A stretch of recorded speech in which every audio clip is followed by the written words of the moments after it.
What is your current level of English? Let's find out. I'm going to ask you 30 questions. Keep track of how many you get right, and at the end of this video, you'll know your English CEFR level. Let's get started. The first 10 questions are beginner level. You'll see 3 sentences, and you should choose the one that uses English correctly. Ready? Question 1. He have a new car. He has a new car. He has new car.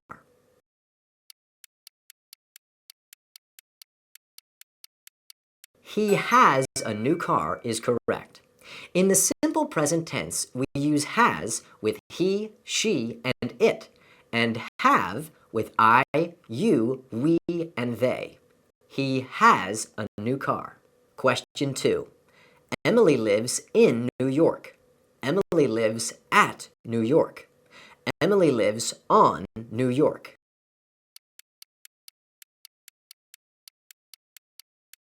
Emily lives in New York is correct. When talking about where someone lives, we use in for cities, states, and countries, and on for streets or floors. Emily lives in New York, but she lives on 3rd Street. Question 3. I doesn't like boring books. I not like boring books. I don't like boring books.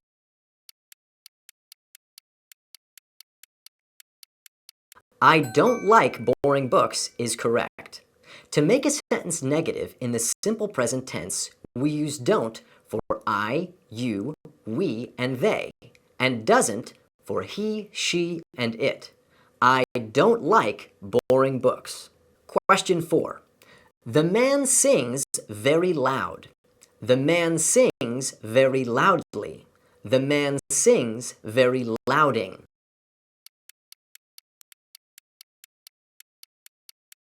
The man sings very loudly is correct. In this sentence, the word loudly describes how the man sings. That means it's an adverb. And to make an adjective into an adverb, we add the ending ly. Slowly, carefully, loudly. Question 5. Are you going to call her tomorrow? Are you going calling her tomorrow? Are you going call her tomorrow?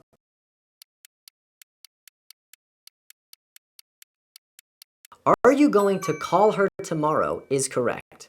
When talking about future plans in English, we use going to followed by the base form of the verb, as in going to see, going to meet, or going to call her tomorrow. Question 6. Where is the most closer subway station? Where is the most close subway station? Where is the closest subway station?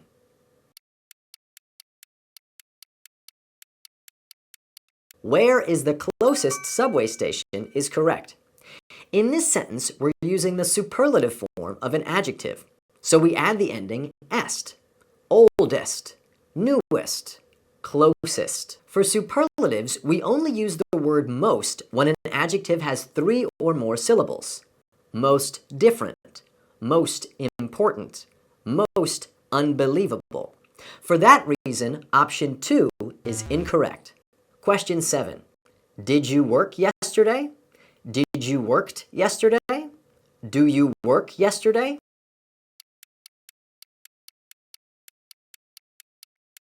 Did you work yesterday is correct.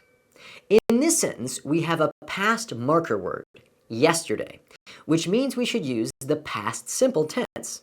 And to ask a question in the past simple, we use did. Did she eat? Did they go?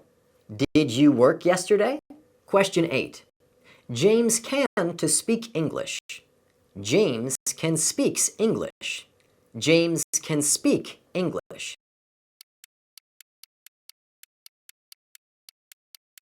James can speak English is correct. Can is a modal verb, along with could, may, might, should, will, would, and must. When a modal verb is followed by another verb, we don't use the infinitive form. Instead, we use the base form. I should go. You might eat. James can speak English. Question 9. I started learning French before 7 years. I started learning French 7 years ago. I started learning French the last 7 years.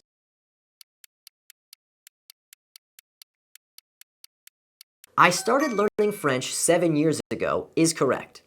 When talking about a moment in the past when something began, changed, or ended, we use the word ago. She finished her homework an hour ago. He died a month ago. I started learning French 7 years ago. Question 10. There is some coffee in my cup. There are some coffees in my cup. There is many coffee in my cup.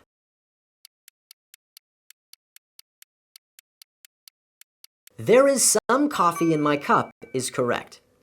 Coffee is an uncountable noun like water, milk, or gas. So when talking about quantities of coffee, we can't use articles like a or the because they refer to a single item. Likewise, we can't use many because it refers to multiple items. Congratulations, you've now finished the beginner portion of the test. If you answered 6 or more of those questions correctly, your English is likely level A1 or above. If you answered at least 9 questions correctly, your English is probably level A2. Nicely done. And if you're looking for an app to improve your English, I recommend checking out Promova. Promova is a comprehensive English learning app, and it has courses for students at every level. When you open up the app, you'll select your base language, your learning goals, your current level of English, and the amount of time you want to study each day. Then Promova will generate a dedicated English course that meets your interests and needs. Altogether, you'll find thousands of lessons to improve your English listening, speaking, reading, and writing skills.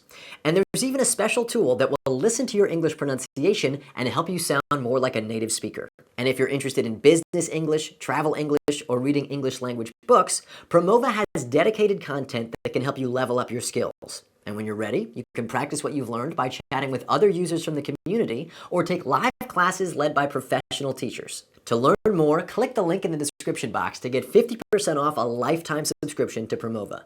And now, back to the test. The following questions are intermediate level. Select a sentence that uses English correctly. Ready? Question 1. Have you finished your homework? Did you finish your homework? Do you finished your homework?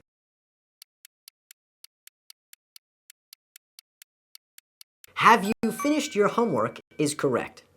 In this sentence, we're talking about the past, but there's no specific time mentioned, so we need the present perfect tense. Have you finished your homework? Question 2. My father takes a 3-mile walk every day. My father takes a 3 miles walk every day. My father takes 3 miles walks every day.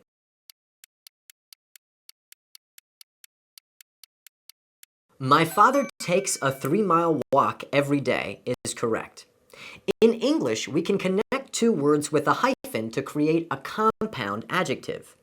A well-dressed man, a part-time job, a first-class ticket. But remember that English adjectives are always singular, so a 3-mile walk is correct. Question 3. Eric asked his boss to get a raise. Eric asked his boss to have a raise. Eric asked his boss for a raise.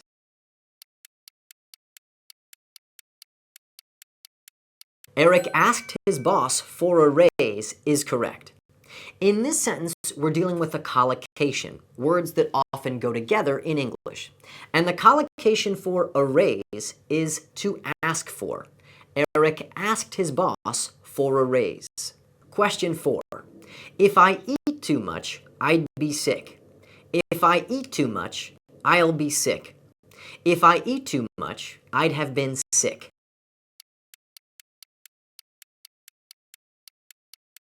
If I eat too much, I'll be sick is correct.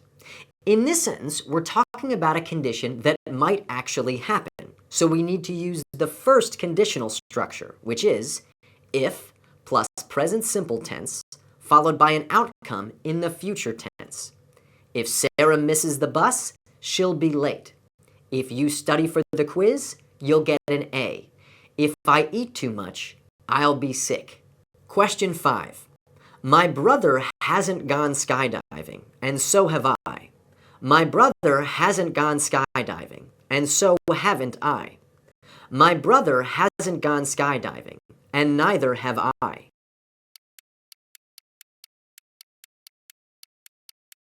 My brother hasn't gone skydiving, and neither have I is correct. We use so and neither when restating a phrase with a new subject. We use so for positive phrases and neither for negative phrases, as in, my sister likes sushi, and so do I. My brother hasn't gone skydiving, and neither have I. Question 6. The car broke off while we were driving. The car broke out while we were driving. The car broke down while we were driving.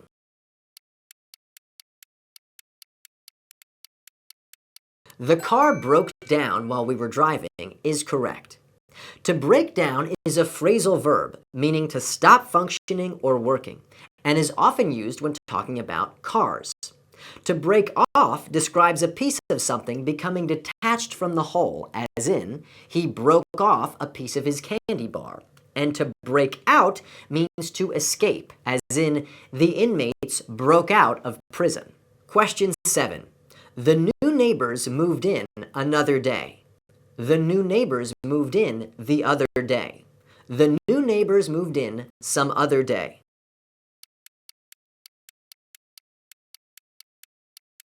The new neighbors moved in the other day is correct. In English, we use the phrase the other day to describe an event that happened at a general time in the recent past. I met her for the first time the other day. He lost his keys the other day.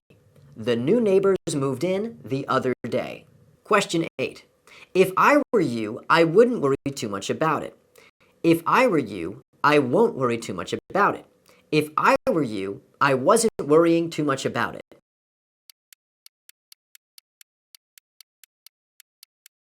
If I were you, I wouldn't worry too much about it is correct. This is another conditional phrase, but this time the condition is imaginary or unreal. So we need the second conditional, which is if plus past tense, followed by would plus the base form of the verb. If he were a billionaire, he would buy a yacht. If she wanted a dog, she would get one. If I were you, I wouldn't worry too much about it. Question 9. When Bridget was a kid, she was used to play soccer. When Bridget was a kid, she used to play soccer. When Bridget was a kid, she was used to playing soccer.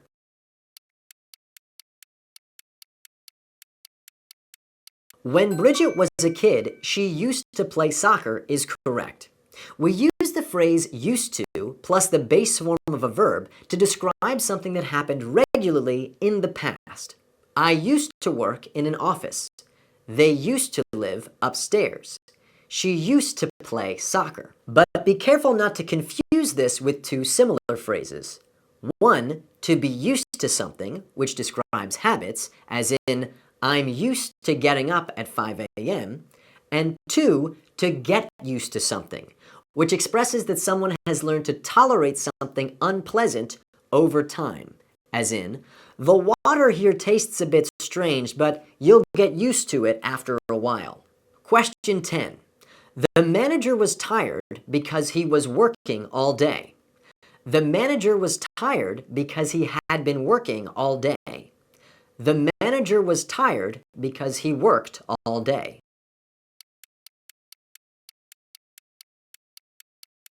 The manager was tired because he had been working all day is correct.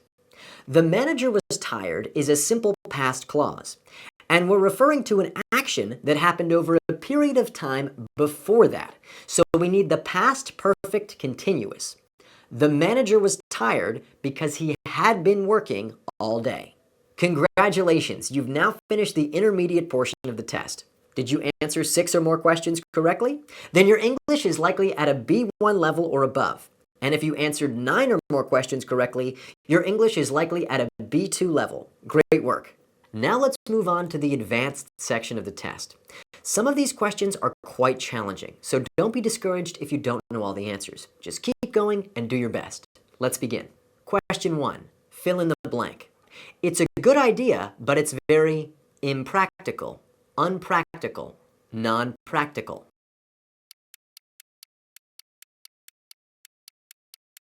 Impractical, meaning unrealistic or difficult to achieve, is the correct answer. Question 2. Creative people need to think beyond the pale. Creative people need to think in someone else's shoes. Creative people need to think outside the box.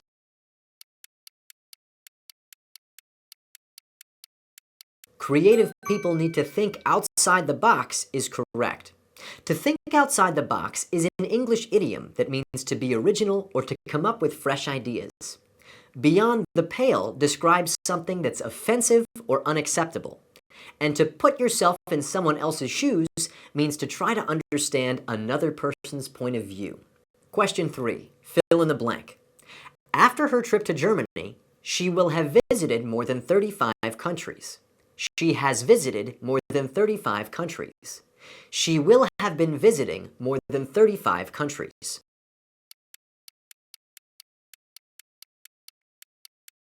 After her trip to Germany, she will have visited more than 35 countries is correct.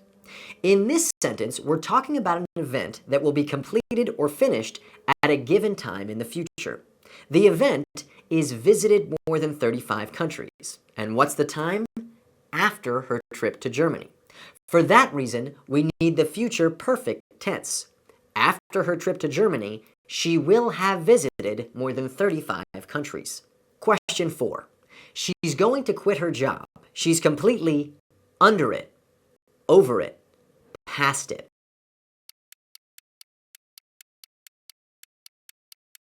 She's completely over it is correct. To be over something is a phrasal verb meaning to have lost interest, as in, Jack and Lisa broke up last month, but he's definitely still not over her. Question 5. Fill in the blank. Blank, a team of researchers for a decade, Amanda felt confident in her leadership abilities. Is it leading, having led, or having to lead?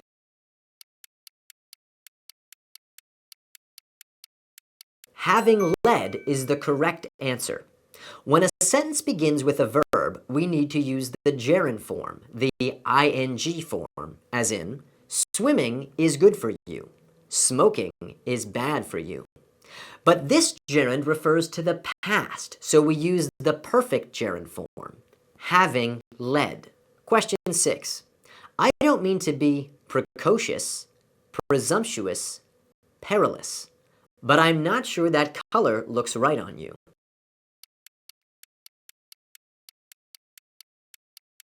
Presumptuous is the correct answer and means to be too bold or outspoken. Question 7. The contract was ready to be signed, but then the client backed up, backed down, backed out.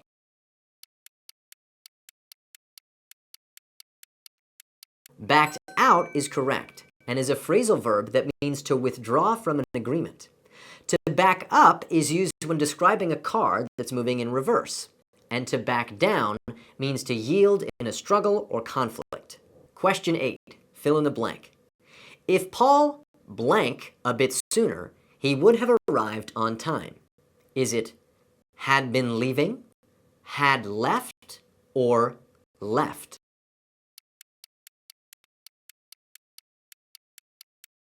If Paul had left a bit sooner, he would have arrived on time is correct. In this sentence, we're imagining the possible outcome of an unreal situation in the past. For that reason, we know this is the third conditional form. So we use if plus past perfect to describe our unreal condition, and would have plus a past participle to describe our unreal outcome. If they had offered me the job, I would have taken it. If she had run faster, she would have won the race. If Paul had left a bit sooner, he would have arrived on time.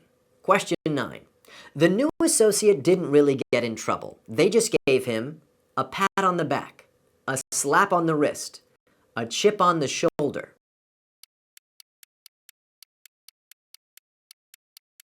A slap on the wrist is correct and is an idiom that means a light punishment. A pat on the back describes a small show of praise or approval. And to have a chip on one's shoulder means to believe that one has been treated unfairly in the past. Question 10. Fill in the blank. The professor asked that her students' responses be blank than 500 words. Is it no shorter, not shorter, or no more short?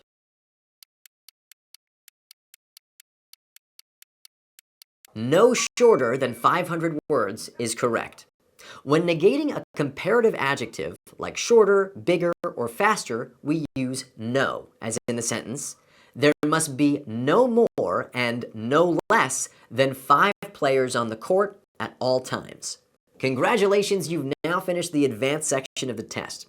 If you answered 6 or more questions correctly, your English is likely at a C1 level. And if you answered 9 or more questions correctly, your English is probably at a C2 level, close to native fluency. Fantastic work. And if you're not there yet, don't worry. It takes most students years of dedicated practice to reach a C2 level in English. So just stick with it and keep practicing. I'm Brian Wiles. Thanks for watching.